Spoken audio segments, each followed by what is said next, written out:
तो कल हम लोग लगाए थे कुछ सवाल और आज अपने सिलसिले को आगे बढ़ाएंगे। और क्या पढ़ेंगे आज? आज का हमारा टॉपिक है सॉल्युबिलिटी। सॉल्युबिलिटी बोले तो विलेयता। अब सॉल्युबिलिटी होती क्या है? विलेयता। नाम सही लग रहा है कि कोई चीज़ किसमें कितना विलेय होगा, उसे क्या बोलेंगे? विलेयता। नाम सही लग रहा है। तो विलेयता मतलब यही होता है कि किसी दिए गए विलायक में हम कितनी मात्रा विलेय का मिला देते हैं, उसे क्या बोलते हैं? विलेयता। तो क्या होता है?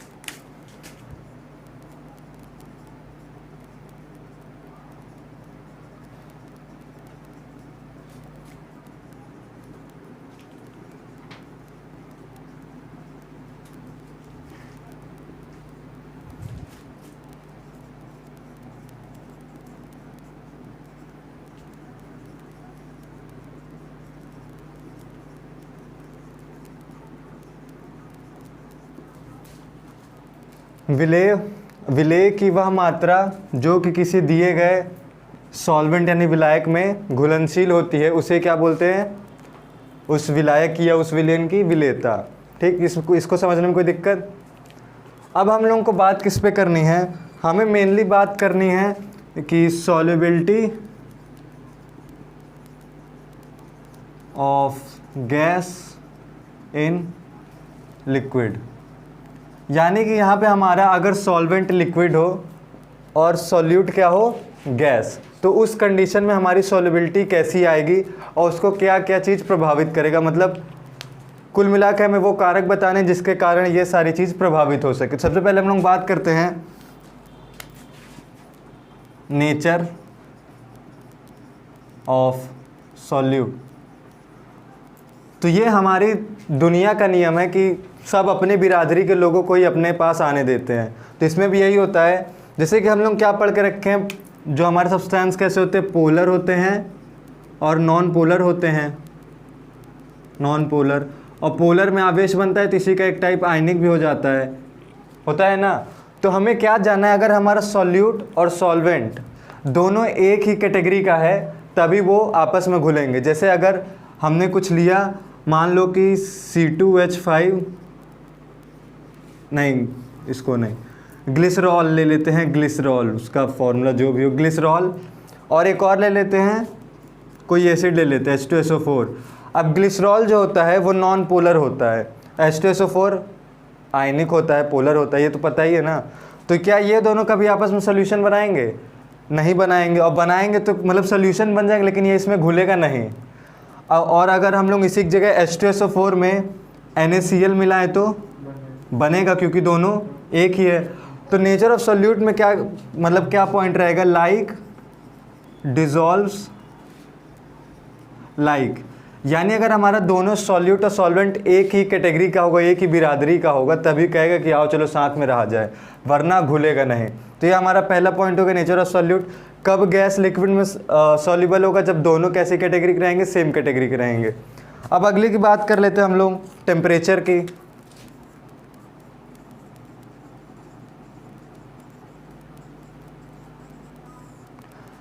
अब जनरली क्या होता है?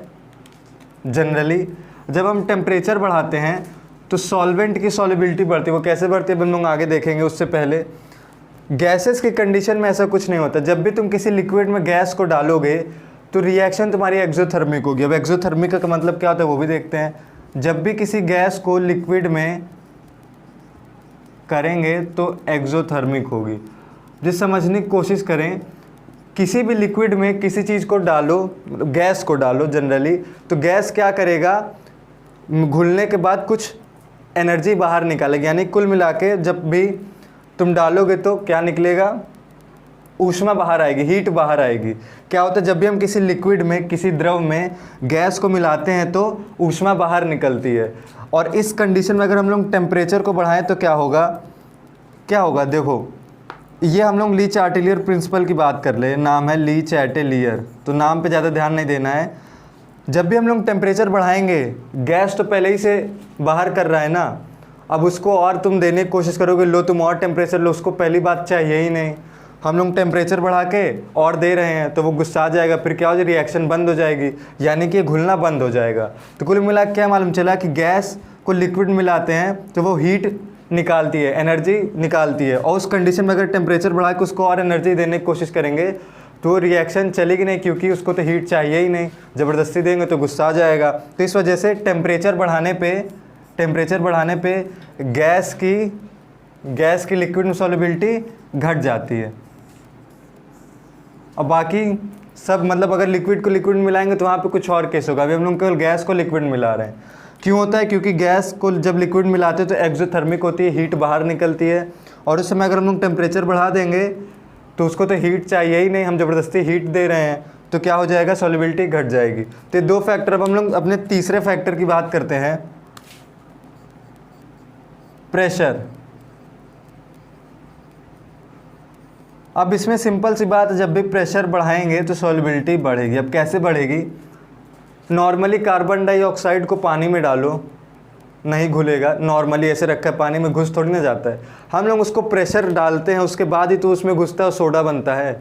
सोडा में क्या होता है, हम लोग पानी में प्रेशर डाल के CO2 को डाल देते हैं, तभी देखो जैसे ही हम लोग ढक्कन खोलते हैं उसके ऊपर से प्रेशर कम होता है तो CO2 निकल के बाहर आ जाता है।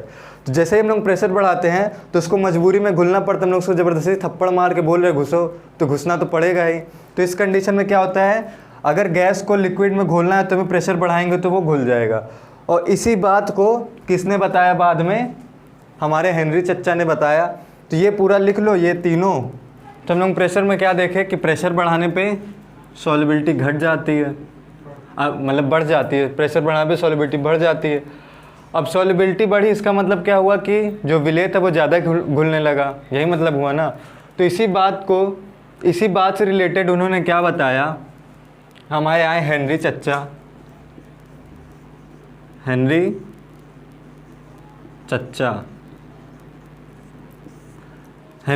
आए, बोले कि अगर ये प्रेशर बढ़ाने पे बढ़ रहा है, यहाँ पे हमारा क्या है, लिक्विड, यहाँ पे है गैस, और यहाँ कुछ पिस्टन लगा है, पिस्टन यानी कि इसको मशीन इसको दबाने वाली, तो ये इसको दबा रहा है, इसका मतलब ये इसको दबा रहा है।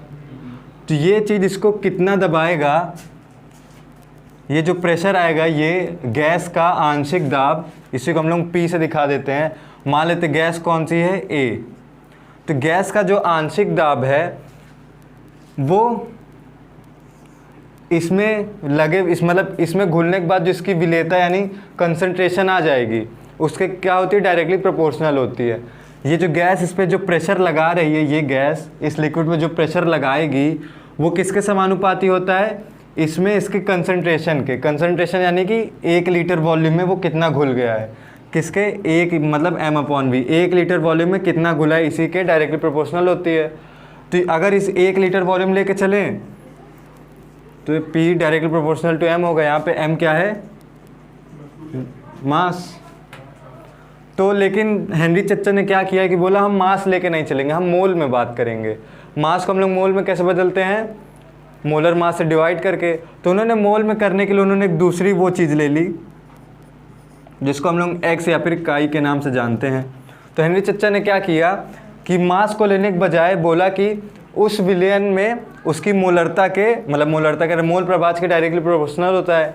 यानी हेनरी चच्चा ने कुल मिला के क्या बताया कि कोई गैस किसी विलयन पे जो आंशिक दाब लगाएगा वो उस विलयन में उपस्थित उसके मूल प्रभाज के डायरेक्टली प्रोपोर्शनल होता है। इसी को किसने बताया, हेनरी चच्चा ने। अब यहाँ पे स्थिर ताप लिख दो, ना लिखो तो भी कोई दिक्कत नहीं, क्योंकि मोल प्रभाज पे टेम्परेचर कोई प्रभाव पड़ता है, नहीं पड़ता है, तो कुछ भी लिखो, कोई मतलब ही नहीं है। तो फिर अगर इसको हम लोग आगे बढ़ाएं तो क्या हो जाएगा, एक कांस्टेंट आएगा, और ये कांस्टेंट किस नाम से जाना जाएगा, हेनरी कांस्टेंट। इसी को हम लोग कहते हैं हेनरी कांस्टेंट। अब हम लोग इसको दाएं बाएं करके देखें तो x से इधर ले आए KH। अब यहाँ से हमें क्या दिख रहा है, KH इसके क्या है, व्युत्क्रमानुपाती है। यानी अगर KH की वैल्यू हमारी ज़्यादा हो जाएगी तो मोल प्रभाज क्या हो जाएगा, घट जाएगा। और मोल प्रभाज हमें क्या दिखाता है कि कितना सॉल्युबल है। जितना ज़्यादा मोल प्रभाज होगा यानी उतना ज़्यादा उसमें घुला हुआ है, यानी उतना ज़्यादा सॉल्युबल है, यानी कि KH बढ़ेगा तो उसकी सॉल्युबिलिटी घटेगी। और दूसरी चीज़, टेम्परेचर बढ़ने पे क्या होता है, सॉल्युबिलिटी घटती है। और ये दोनों एक ही चीज़ तो है। तो यहाँ से हमें एक और बात मालूम चलेगी कि टेम्परेचर बढ़ने पे KH की वैल्यू क्या हो जाएगी, घट जाएगी। तो ये दो बात हमें इस इक्वेशन से मालूम चली। तो यही कुल मिला के हेनरी चच्चा ने क्या बताया कि किसी विलयन में उसमें घुले गैस का आंशिक दाब उस विलयन में उसकी मोल प्रभाज के समानुपाती होता है। और यही चीज़ थी। उसके बाद आगे खोल दिया, KH आ गया, हेनरी कांस्टेंट। हेनरी कांस्टेंट जब बढ़ेगा तो सॉल्युबिलिटी घटेगी, और टेम्परेचर बढ़ेगा तो भी हेनरी कांस्टेंट घटेगा। नहीं घटेगा, क्यों बढ़ेगा, दोनों बढ़ेंगे, और दोनों बढ़ेंगे तो दोनों मिलके इसको घटा देंगे। तो यही बात हुई। इसको क्या करना है, नोट डाउन। हम लोग बचपन में पढ़ के आए हैं कि बॉइलिंग पॉइंट यानी क्वथनांक क्या होता है, वह टेम्परेचर जिस पे हमारा दिया गया सॉलिड या फिर लिक्विड या फिर गैस उबलने लगे। उबलने वाले टेम्परेचर की बात करें तो वह टेम्परेचर जिस पे हमारा दिया गया सब्सटेंस क्या होने लगे, उबलने लगे। तो ये हमारी बचपन की परिभाषा लेके हम लोग बड़े हो गए हैं। तो बड़े हो गए तो हम लोग बड़ी वाली परिभाषा सीखेंगे, और उस परिभाषा को सीखने के लिए हम लोग को दो चार नहीं, एक चीज़ सीखनी पड़ेगी। तो इस चीज़ को हम लोग सीखेंगे, फिर क्या बताएंगे, अपनी बड़े लोग वाली परिभाषा बनाएंगे, बड़े लोग गैंग बनेंगे हम लोग। तो हम लोग बात करेंगे किसकी, वेपर प्रेशर की, जिसको हिंदी में शायद बोलते हैं वाष्पिक दाब। अब ये क्या होता है, हमें यही बात करना है। तो नॉर्मली जैसे हम लोग पानी का एग्जांपल लेते हैं, वेपर प्रेशर में हम लोग कैसा लिक्विड लेके चलते हैं, वाष्पशील। इसको बताने के लिए हम लोग वाष्पशील लिक्विड लेके चलते हैं। वाष्पशील यानी कि जो वाष्पित हो जाए, जो हवा में उड़ जाए गर्म करने पे। इसी को हम लोग इंग्लिश में बोल देंगे वॉलाटाइल। जैसे डरने की बात नहीं, मुंह से वॉलाटाइल निकल जाए तो। अब देखे होगे टेम्परेचर अगर नॉर्मल भी रहे तो पानी क्या होता है, उड़ के चला जाता है। मम्मी पोछा मारती उड़ तो जाता ही है ना। तो किसी लिक्विड को रख दोगे नॉर्मल टेम्परेचर पे भी तो भी वो क्या करेगा, उड़ने लगेगा, यानी कि वाष्पित होने लगता है। तो टेम्परेचर बढ़ाओ चाहे ना बढ़ाओ, लेकिन वो वाष्पित होगा, भले ही धीरे हो चाहे तेज हो। तो ठीक है। तो अगर हम लोग इसको बंद कर दें डिब्बे को, इसमें हम लोग कोई लिक्विड रखें, तो उस लिक्विड के पास ये टेंडेंसी है कि उसके जो सरफेस के जो मॉलिक्यूल रहते हैं, उड़ेगा तो ऊपर ही वाला पहले उड़ेगा ना। तो ये क्या होगा, उड़ने लगेगा, निकल के इधर उधर जाने लगेगा, इधर उधर जाएगा। इसको हम लोग अभी इसके अरेंजमेंट बनाते हैं। और जैसे ये ऊपर गया तो पहले तो चारों तरफ ऐसे ऐसे फैल जाएगा, फैल गया। फैलने के बाद जब ऊपर जाएगा यहाँ पे जो पहुँचेगा और यहाँ पे जाके टकराने लगेगा, यहाँ पे जाके टकराएगा तो क्या होगा, बूंद बनने लगेगी, वापस इकट्ठा होने लगा। और फिर ये बूंद क्या होगी, वापस लिक्विड में नीचे चले आएंगे। जैसे कि हम लोग पानी उबालते हैं तो वो अगर ढक देते तो जो भी रहता है प्लेट उस पर भी जम जाता है, वो वापस नीचे आने लगता है। तो यहाँ पे क्या हो रहा है कि पहले तो कुछ चीज़ ऊपर जा रही है और कुछ चीज़ नीचे यार दोनों हो रहा है। यानी कि एक साथ ऊपर जाने वाले को क्या बोलेंगे, इवेपोरेशन बोलते हैं। जब हमारा ये द्रव से गैस अवस्था में है तो इसको वाष्पीकरण बोलते हैं ना, इसमें तो कोई दिक्कत होगी नहीं। इसको बोलते हैं इवेपोरेशन। और जब ये ऊपर टकरा के वापस लिक्विड में बदला तो इसको क्या बोलते हैं, संघनन। ये सब पता होगा, 9th वाइन की चीज़ है। तो यहाँ पे क्या होने लगा, संघनन यानी कंडेंसेशन। जब शुरू में क्या होगा कि शुरू में पहले तो सब कुछ ऊपर जाएंगी, जब तक यहाँ नहीं पहुँचा रहेगा तो केवल इवेपोरेशन होता रहेगा। फिर कुछ थोड़ी बहुत पहुँचेंगी तो ठीक है पहुँचने दो, उसके बाद और पहुँचेंगी और कंडेंसेशन होगा। फिर एक टाइम ऐसा आएगा कि जितना हवा में उड़ रही उतने ही नीचे आने लगेंगी। तो एक कंडीशन है जब हमारा इवेपोरेशन और कंडेंसेशन दोनों बराबर मात्रा में होने लगे। एक समय ऐसा आएगा ना, तो अगर इस समय में अब हम देखेंगे जैसे ये गैस यहाँ पे जब चारों तरफ भर जाएगी तो ये गैस क्या करेगी, है तो गैस ही, इस पर कुछ प्रेशर लगाएगी। तो इसी प्रेशर को हम लोग नाप लेते हैं और यही प्रेशर क्या हो जाता है, वेपर प्रेशर। अब इसको हम लोग नापते कैसे, इसके आगे हम लोग मैनोमीटर लगाते हैं। मैनोमीटर कैसे दिखता है वो भी देखते हैं। कुछ ऐसा रहता है मैनोमीटर। यहाँ पे हम लोग नॉर्मली यहाँ पे बराबर में लिक्विड भरा रहता है, लेकिन इसकी गैस जो इधर इधर आती रहती हैं, ये कुछ प्रेशर लगाएंगे, प्रेशर की वजह से क्या होगा, ये दब के नीचे चला आएगा, और ये नीचे आए तो ये क्या हो जाएगा, ऊपर हो जाएगा। तो इसके हाइट में जो भी अंतर आया, इसी को हम लोग बता देते हैं कि इतना प्रेशर हुआ। ये नॉर्मली यहाँ पे हम लोग क्या भरे रहते हैं, Hg पारा भरे रहते, तो यहाँ से हमें पारा वाली मालूम चलती है। तो यहाँ पे लगभग 760 mm की हाइट आ जाती है हमें, जब ये दोनों इक्विलिब्रियम में रहते हैं। और ये 760 mm क्योंकि Hg है तो इसको हम लोग 760 mm Hg बोलते हैं। तो फिलहाल ये सब ध्यान देने की चीज़ नहीं है ज़्यादा। मेन चीज़ क्या है कि जब भी हम किसी कंटेनर में, किसी बर्तन में, बंद बर्तन में किसी द्रव, वाष्पशील द्रव को रखते हैं, तो उसके कण पहले वाष्पीकृत होते हैं और कुछ समय बाद संघनित होने लगते हैं। एक समय ऐसा आता है जब वाष्पीकरण और संघनन की दर बराबर हो जाती है। उस कंडीशन में जो हमारा इस कंटेनर के अंदर जो प्रेशर आएगा, उसी प्रेशर को हम लोग क्या बोल देते हैं, वेपर प्रेशर बोलते हैं। ये होगा हमारी वेपर प्रेशर की परिभाषा। तो पहले इसको नोट करेंगे, फिर हम लोग इससे बॉइलिंग पॉइंट बताएंगे। तो इसको अगर हम लोग उसके बाद अगर हम लोग बॉइलिंग पॉइंट की बात करें, तो पहले हम लोग एक ज़माने में क्या पढ़े थे, जो पढ़े थे उसको भूल जाते हैं। यहाँ पे हम लोग बॉइलिंग पॉइंट क्या पढ़ेंगे, जब वेपर प्रेशर किसके बराबर हो जाए, एक्सटर्नल प्रेशर के। वेपर प्रेशर तो पता है क्या हो रहा है, एक्सटर्नल प्रेशर क्या होता है, बाहर से जो हमारा एटमॉस्फेयर होता है वो भी तो कुछ प्रेशर लगाता है। तो जब इसके अंदर इस पर लगने वाला प्रेशर बाहर से लगने वाले प्रेशर के जब बराबर हो जाता है, तो उस कंडीशन में हमें क्या मिल जाता है, बॉइलिंग पॉइंट। यही होती है बॉइलिंग पॉइंट की बड़े लोगों की परिभाषा। वह ताप, क्योंकि जब इसका हमको इवेपोरेशन मतलब ज़्यादा कराना पड़ेगा तो टेम्परेचर तो ज़्यादा चाहिए रहेगा ना। तो कुल मिला के वह टेम्परेचर जिस पे दिए गए विलयन की बात करें या फिर लिक्विड की वेपर प्रेशर एक्सटर्नल प्रेशर के बराबर हो जाए, यानी बाह्य प्रेशर क्या बोलते हैं, बाह्य दाब के बराबर हो जाए, तो उसे क्या बोलते हैं, बॉइलिंग पॉइंट बोलते हैं। तो बॉइलिंग पॉइंट की परिभाषा में कोई दिक्कत, वेपर प्रेशर एक्सटर्नल प्रेशर के बराबर हो जाए, इसी को कहते हैं बॉइलिंग पॉइंट। बस बाकी इसमें नोट कर लो। तो हम लोग आगे बढ़ने से पहले एक छोटी सी चीज़ देखते हैं। सॉल्युबिलिटी का टॉपिक है, वो क्या है, saturated, unsaturated, super saturated.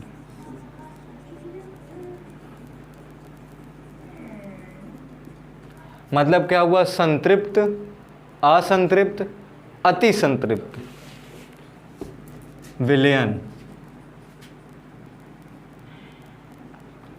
Solubility में हम लोग क्या पढ़े थे कि कितनी मात्रा घुल जाए उसे क्या बोलते हैं, सॉल्युबिलिटी। तो अनसैचुरेटेड सॉल्यूशन में क्या होता है कि इसमें अभी तुम और विलेय घोला जा सके, इसमें तुम कुछ घोल दियो, अभी इसमें और विलेय घोला जा सके, और विलेय तुम घोल सको, अभी विलेय घोलने की जगह बाकी है इसमें। तो ऐसे विलेय को क्या बोलेंगे, अनसैचुरेटेड। सैचुरेटेड का मतलब क्या हुआ, किसी फिक्स टेम्परेचर पे, टेम्परेचर फिक्स है तुम्हारा, उस टेम्परेचर पे अगर तुमने मैक्सिमम अमाउंट ऑफ सॉल्यूट मिला दिया, यानी अब इसमें और सॉल्यूट नहीं मिलाया जा सकता, तो इस कंडीशन को क्या बोलेंगे, सैचुरेटेड। अब कोई विलेन सैचुरेट हो जाए, उसके बाद जैसे कि अगर पानी की बात करें, पानी में नमक डाल दिए या चीनी नमक डाल दिए, मान लो नमक डाल दिए, एक सीमा के बाद नमक घुलना बंद हो गया, फिर देखो अगर तुम टेम्परेचर बढ़ा दो तो और नमक घुलने लगता है, ऐसा सच में होता है। तो फिक्स टेम्परेचर पे तो हम लोग क्या हुआ, नमक तो भर चुका, उस कंडीशन क्या बोलेंगे हम लोग, संतृप्त। फिर हम लोग टेम्परेचर बढ़ाने लगे, और टेम्परेचर बढ़ाते बढ़ाते और मिलाए और मिलाए, और टेम्परेचर बढ़ाए और मिलाए, और टेम्परेचर बढ़ाए और मिलाए, फिर एक कंडीशन ऐसी आ गई कि टेम्परेचर बढ़ाने पे भी कुछ नहीं हो रहा है, तो उस कंडीशन क्या बोलेंगे, अति संतृप्त। यानी यहाँ पे अगर हम लोग टेम्परेचर को चेंज करते रहें और ऐसा कंडीशन हमें मिल जाए जिसपे सॉल्यूट को अब तो और ज़्यादा बिल्कुल ही नहीं घोल सकते, इम्पॉसिबल है, और ज़्यादा घोलने पे भले ही हम उसका टेम्परेचर भी चेंज करते रहें, तो ऐसे कंडीशन क्या बोलेंगे, सुपर सैचुरेटेड। तो कुल मिला के सैचुरेटेड यानी वह कंडीशन फिक्स टेम्परेचर पे जब किसी दिए गए विलयन में और विलय ना घोला जा सके तो उसे बोलेंगे संतृप्त, और विलय घोला जा सके तो उसे क्या बोलेंगे, असंतृप्त। और टेम्परेचर चेंज करने के बाद ऐसी अवस्था मिलने पे जहाँ पे टेम्परेचर का कोई प्रभाव ना पड़े, बढ़ाने का टाइम कोई प्रभाव ना पड़े, और उस कंडीशन में सॉल्यूट और ना घुले तो उसे क्या बोलेंगे, अति संतृप्त। तो ये था तीनों, इसे लिख लो, बाकी वैसे लिखना वैसे लिख लो, परिभाषा लिखना परिभाषा लिख लो। तब बात करते हैं हम लोग राउल्ट के नियम की। राउल्ट जो थे हेनरी चच्चा के चच्चा लगते होंगे, तभी सेम ही नियम इन्होंने बताया। बस इनके लिए क्या था कि हम लोग सब कुछ लिक्विड लिक्विड लेके चलते हैं। इनके कंडीशन में क्या है, दो लिक्विड का अगर हमारा सॉल्यूशन रहेगा, अगर हमारे पास दो लिक्विड का सॉल्यूशन है उस सॉल्यूशन में हमें किसी लिक्विड का वेपर प्रेशर बताना हो, लिक्विड से ही तो हम लोग वेपर प्रेशर निकाले थे ना, तो किसी लिक्विड का अगर हमें वेपर प्रेशर निकालना हो, मान लेते हैं इसमें दो लिक्विड है, एक है ए एक है बी, एक के कारण वेपर प्रेशर आएगा पी ए, एक के कारण वेपर प्रेशर क्या आएगा पी बी। एक की अगर वो बात करें मतलब मोल प्रभाव ये, दूसरे का, तो राउल्ट चच्चा ने भी वही सेम बताया जो उन्होंने बताया। राउल्ट ने बताया कि किसी विलयन में किसी उसके घटक का जो वेपर प्रेशर होता है, वाष्पिक दाब होता है, वो उस विलयन में उसके कॉन्सेंट्रेशन के डायरेक्टली प्रोपोर्शनल होता है। और यहाँ पे भी उन्होंने भी कौन सा मतलब कंसंट्रेशन लिया, मोल प्रभाज लिया, तो यही कि उसके मोल प्रभाज के डायरेक्टली प्रोपोर्शनल होता है। तो राउल्ट ने क्या बताया, किसी विलयन में किसी एक घटक का वेपर प्रेशर उसके मोल प्रभाज, उस विलयन में उसके मोल प्रभाज के डायरेक्टली प्रोपोर्शनल होता है। ठीक, और अब बारी आई है इसको हटाने के लिए, इसको हटाएंगे तो यहाँ पे इन्होंने क्या लाया है, P not A x A. अब यहाँ पे सवाल आता है कि पी नॉट ए कैसा कांस्टेंट है, तो यहाँ पे पहली चीज़ कि ये दो चीज़ मिलके बनी है, यहाँ पे एक्स ए कुछ होगा एक्स बी कुछ होगा। अगर यहाँ से अगर हम लोग देखें तो एक्स ए की वैल्यू 1 रखें, if x A is equal to 1 तो पी नॉट ए बराबर क्या हो जाएगा, पी ए हो जाएगा ना। तो यहाँ से क्या मालूम चला, जब एक्स ए 1 हो, अब एक्स ए 1 कब होगा, एक्स ए 1 तभी होगा जब n A upon n A करेंगे ना, यानी ये होता है नॉर्मली, अगर एन बी 0 कर दे तो n A upon n A यानी कि 1। तो यानी एक्स ए 1 कब होगा, जब केवल एन ए हो, यानी एन ए हुआ यानी एन बी हुआ नहीं, यानी कि जब प्योर हो हमारा, अगर हमारा जो भी घटक लेके चले हैं, मान लो सॉल्वेंट की बात कर रहे हैं, अगर हमारा सॉल्वेंट प्योर है, यानी उसमें अभी तक हम कोई सोल्यूशन बनाए नहीं, केवल एक ही चीज़ की बात करें, उस कंडीशन में जो उसका वेपर प्रेशर होगा उसी को हम लोग पी नॉट ए से दिखाएंगे। तो राउल्ट ने क्या बताया, यही बताया, P A directly proportional to X A और पी ए बराबर P not A x A. P A क्या है, वो विलयन बनने के बाद जो उस एक घटक का क्या आता है वेपर प्रेशर, वो है पी ए, एक्स ए उसका विलयन में मोल प्रभाज, और पी नॉट ए जब वो शुद्ध अवस्था में रहेगा तब ये। तो यही है राउल्ट्स का नियम, और इसको पता ही है क्या करना है, और इसे समझ तो आएगा कुछ था। अभी हम लोग एक घटक की बात करें तो किसी एक घटक के लिए क्या आ गया, P A equal to P not A x A आया। अगर हम पूरे विलयन की बात करें, विलयन का कुल वेपर प्रेशर निकालने की कोशिश करें, तो उस कंडीशन में क्या होगा, हमारे पास दो केस आएगा। एक बार तो हमारा दोनों घटक क्या हो, वाष्पशील हो, ताकि दोनों वेपर प्रेशर बना सके, और दूसरा क्या आएगा कि एक वाष्पशील और एक क्या हो, अवाष्पशील। तो उस कंडीशन में जब एक अवाष्पशील रहेगा, एक नॉन वॉलेटाइल रहेगा, तब हम लोग कॉलिगेटिव प्रॉपर्टी में कूद जाएंगे, जहाँ पे हम लोग दिखाते हैं कि एक अवाष्पशील होने पे कितना क्या बढ़ता है, कितना क्या घटता है। तभी हमें कुल मिला के यहाँ पे रहेगा कि दोनों क्या रहेगा, वाष्पशील ही रहेगा, यानी solute and solvent both are volatile, ऐसा रहेगा। यदि दोनों घटक वाष्पशील हों, उस कंडीशन में बात करेंगे हम लोग किसकी, विलयन के कुल वाष्पिक दाब की, विलयन का कुल वेपर प्रेशर। अगर इसको हम लोग P से दिखाएं, एक जो है पी ए दे रहा है, दूसरा पी बी देगा, P A plus P B हो जाएगा टोटल ना, सिंपल सा है, P equal to P A plus P B. अब पी ए बराबर क्या होगा, यहाँ से लिख देंगे,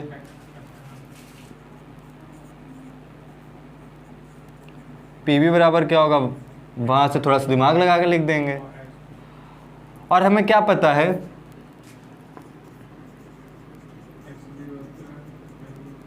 ये तो हमें पता है ना, इसमें कोई दिक्कत।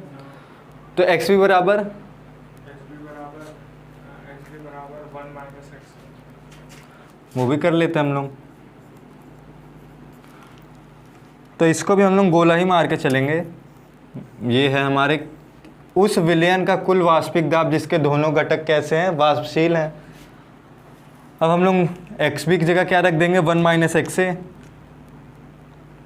X A plus P not B. 1 - X A रहेगा तो गुणा करा देंगे, तो P not B minus P not B X A हो जाएगा गुणा कराने पे। समझ गए, एक्स ए कॉमन ले लेंगे, इधर भी एक्स है इधर भी एक्स है ना, तो कॉमन ले सकते हैं।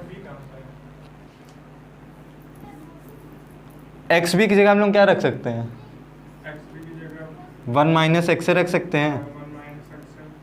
इसी को आगे बढ़ा दें, P not A x A, P not B into 1, P not B minus P not B X A. अब यहाँ पे क्या दिख रहा है, एक्स ए यहाँ भी है, एक्स ए यहाँ भी है, तो एक्स ए क्या कर लेंगे, कॉमन। एक्स ए कॉमन लिए तो ब्रैकेट में क्या बचेगा, P not a minus P not be बच जाएगा, और ये प्लस पी नॉट बी है ही। तो आ गया हमारे पास दूसरा फॉर्म। तो इसको भी हम लोग क्या कर सकते हैं, डब्बा में बंद कर सकते हैं। अब इसका ग्राफ समझना इंपॉर्टेंट। अगर इसका हम लोग ग्राफ की बात करें तो वो चित्र से तो कुछ मतलब है नहीं ना, बना ही लिए होगे। ग्राफ बनाते हैं, इस वाली लाइन पे वाई एक्सिस पे वेपर प्रेशर लेंगे, और इस पे क्या लेंगे, concentration mole fraction, mole fraction. अब मोल फ्रैक्शन इधर से इधर जा रहा है, तो एक टाइम पे तो यहाँ पे तो जीरो रहेगा ही ना। लेकिन एक चीज़ है कि ये हम विलियन का बना रहे हैं, विलियन में एक साथ में क्या क्या चीज़ रहती है, दो चीज़ें रहती है एक बार में। अब एक बार तो हो सकता है कि एक्स से हमारा जीरो हो, यानी प्योर बी हो। जब एक्स से जीरो रहेगा तो एक्स बी क्या रहेगा, 1, और एक्स बी 1 इसका मतलब प्योर है। और प्योर जब रहता है तो उस कंडीशन में वेपर प्रेशर क्या हो जाता है, पी नॉट बी हो जाएगा। इसमें कोई दिक्कत, पी नॉट बी हो गया, ठीक। अब एक कंडीशन क्या हो जाएगा, एक्स से 1 हो और एक्स बी क्या हो, तो यहाँ पे पी नॉट ए हो जाएगा। अब हम मान के क्या चल रहे हैं, P not a greater than P not be. ये नीचे ये ऊपर है तो ये ग्रेटर देन। अब क्यों ग्रेटर देन मान के चलने से क्या होगा, बस ग्राफ तिरछा बनेगा तो देखने में अच्छा लगेगा, दोनों बराबर भी हो सकता है। और इसका मतलब क्या हुआ कि पी नॉट ए का वेपर प्रेशर शुद्ध अवस्था में किससे ज़्यादा है, पी नॉट बी के शुद्ध अवस्था में। और जिसका वेपर प्रेशर ज़्यादा हुआ उसका वो ज़्यादा वॉलेटाइल, क्योंकि जल्दी जल्दी कर रहा है, कुल मिला के समझ गए ना, कोई दिक्कत। तब इसकी ग्राफ है, 2 लाइन मिल गई, क्या करेंगे, दोनों को 2 पॉइंट मिल गए, हमें 2 पॉइंट चाहिए रहता है जोड़ने के लिए, बस हो गया इसका ग्राफ। और बाकी ये लाइन सीधी है, भले ही तिरछी दिख गई, लाइन सीधी है। अब अगर हम लोग इन दोनों के लिए बात कर ले, पी मतलब एक एक कंपोनेंट का अकेले अकेले बात कर ले, तो अकेले अकेले क्या था, पी ए एक्स ए ऐसे था, इधर भी कोई पावर नहीं इधर भी कोई पावर नहीं, लीनियर है, दोनों रेखिक है, एक एक पावर है। तो इसका ग्राफ भी एक दूसरे कैसे बनेगा, सीधा सीधा बनेगा। तो पी नॉट बी यहाँ से ये इधर आ रहा है तो इसका ग्राफ इधर से इधर आएगा, और ये एक्स से इधर जा रहा है, बढ़ रहा है, तो इसका ग्राफ इधर से इधर आएगा। तो ये हमारा कौन सा ग्राफ है, P A is equal to P not A x A. ये वाला कौन सा ग्राफ है, P B is equal to P not B X B. और ये वाली बड़ी वाली लाइन कौन सी है, ये हमारा टोटल प्रेशर है, P is equal to P not A x A plus P not B x भी। तो ये हमारा सिंपल सा ग्राफ मिल गया। ग्राफ आसान है, कुछ दिक्कत समझने में? तो बस नोट कर लो, और आज के लिए बस इतना ही। बाकी बातें करेंगे हम लोग कल, और बस कल।